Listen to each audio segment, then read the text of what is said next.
Halo, selamat jumpa pecinta YouTube. Salam S3 Perdamin susunan nyarengin ragane. Saya ada di Canggu, di Tiana Villa. Tempat yang bagus ya, denger sungai, dingin sejuk karena masih ada sawah di pinggir-pinggir ya. Saya melihat bahwa bagaimana tantangan hotel, restoran, apapun namanya, karena COVID ini hampir semua tidak ada klien ya, kosong-kosong semua. Nah, dan tentu ini bukan masalah yang gampang. Tentu pemilik akan berusaha bagaimana caranya berpikir agar tempat ini begitu terbangun dibuka semuanya eksis kembali.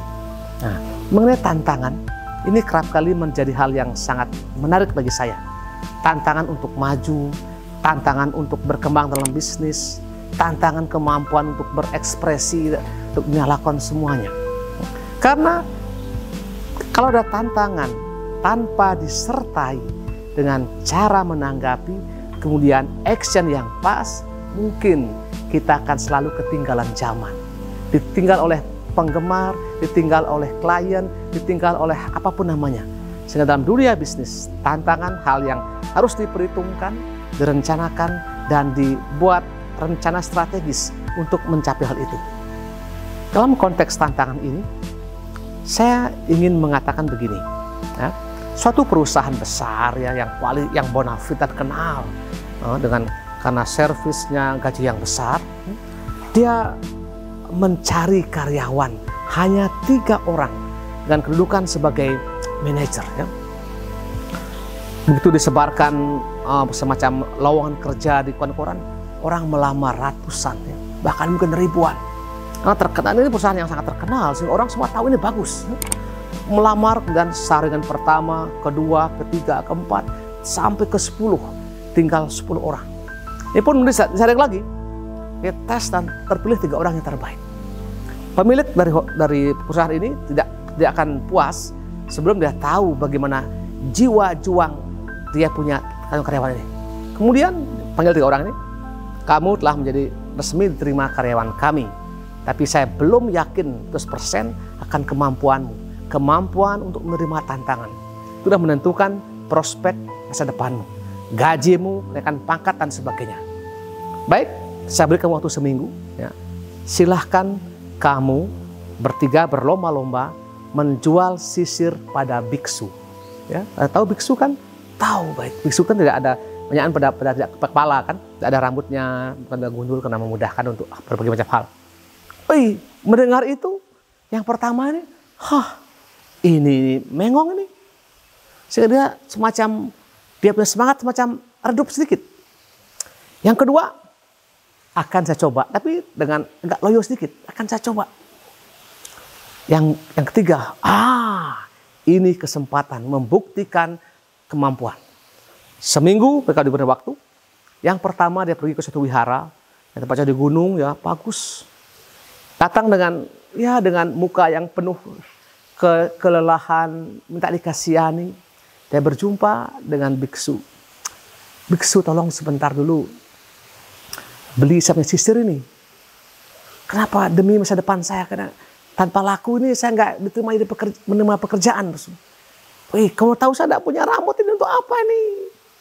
Tapi tolong, akhirnya karena belas kasihan, dia beli 1 lah, simpan di kamar kenang-kenangan begitu ya. Yang kedua, dia mengamati pula itu, dan karena banyak pengunjung, pas musim angin ribut nih, satu keluarga nih datang. Keluarga ini bapak, ibu, anak 2.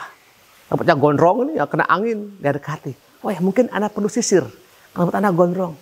Oh boleh, dia beli 4. Wah lumayan 4, wah lumayan dia.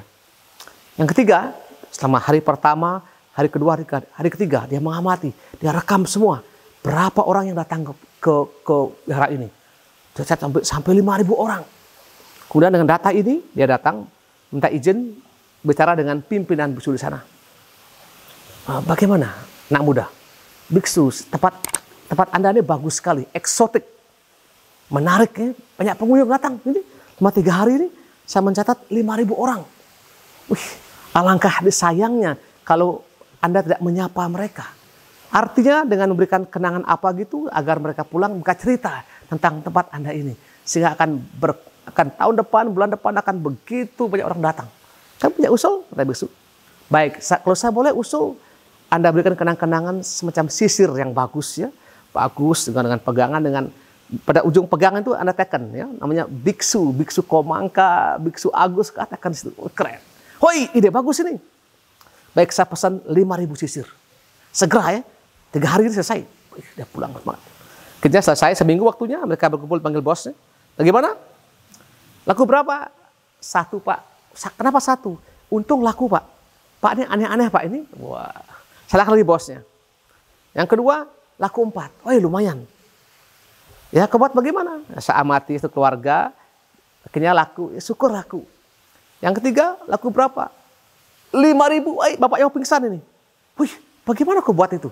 Nah, dia cerita bagaimana dia mengamati datanya orang, kemudian dia tawarkan satu solusi kepada pimpinan biksu ini dan setuju memberikan hadiah itu. Dan akhirnya dia, baik, kamu sebagai pemimpin yang pertama, yang kedua, yang ketiga.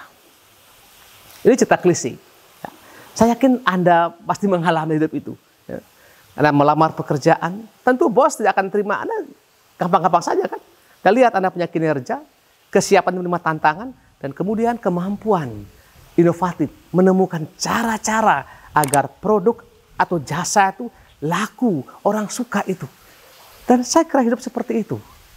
Tanpa kita sadar, hidup kita ini ditantang oleh situasi, oleh keadaan. Mungkin di keluarga, tantangan mungkin dengan relasi dengan anak-anak, dengan istri, dengan pekerjaan, dengan keuangan ekonomi semua. Bukan pernah pendidikan, dengan sistem sekarang daring-daring semua nih. Oh, ada yang setengah mati nih, ada orang tua mengeluh ini. Anak saya nih tiap hari minta kuota ini. Woi, apa nanti anak saya mengong nanti, boy. Semua kita mengeluh semua. Coba kalau kita ingat, saudaraku sekalian, dalam sehari 24 jam bukan? Berapa jam Anda mengeluh? Mengeluhkan situasi begini, menyalahkan si A, menyalahkan si B. Saya kira ini hal yang sangat konkret dan real.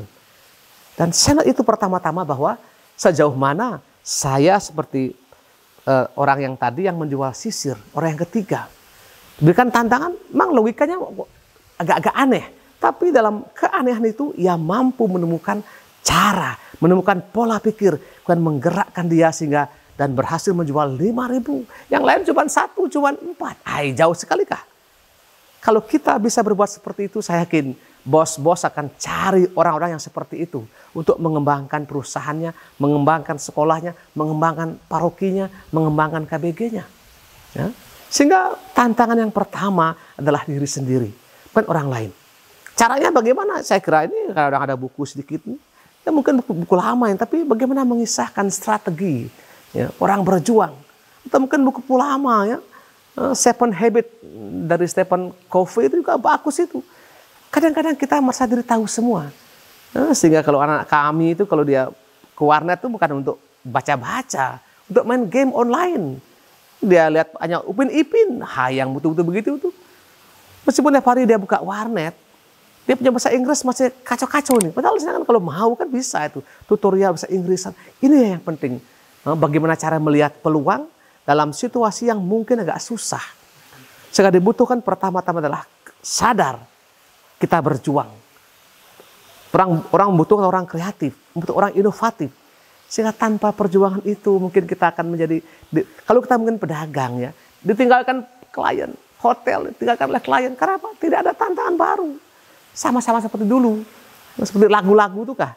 Aku masih seperti yang dulu. Kan begitu lagunya, saya nggak tahu lagi penerusnya bagaimana. Ya, saya kira demikian ya. Saya kira dengan ini mudah-mudahan Anda tidak keberatan meneruskan tentang lucu ini. Sehingga ada orang yang mendengar, oh ya mungkin ini hal yang biasa. Tapi bagi saya ini mendengar cerita tadi itu, saya dengar lama itu.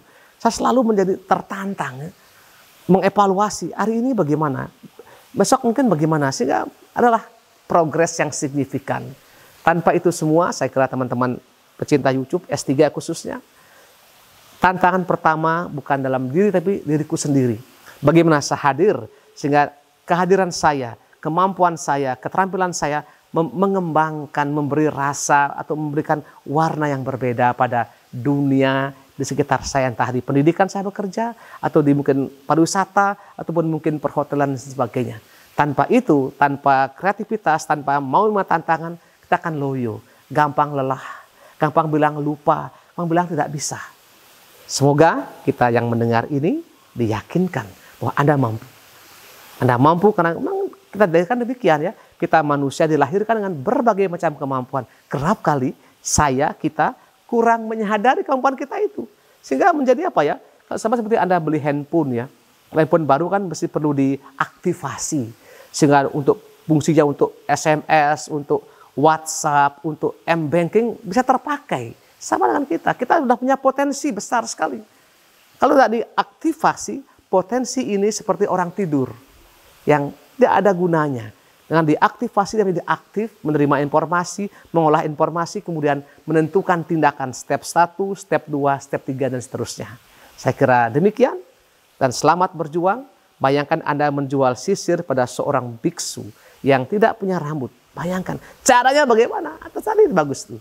Bukan untuk menggunakan pribadi, tapi bagaimana dia memberikan kenang-kenangan dengan sisir ini. Dan itu interesting sekali. Tekan tombol subscribe. Sampai jumpa di lain kesempatan.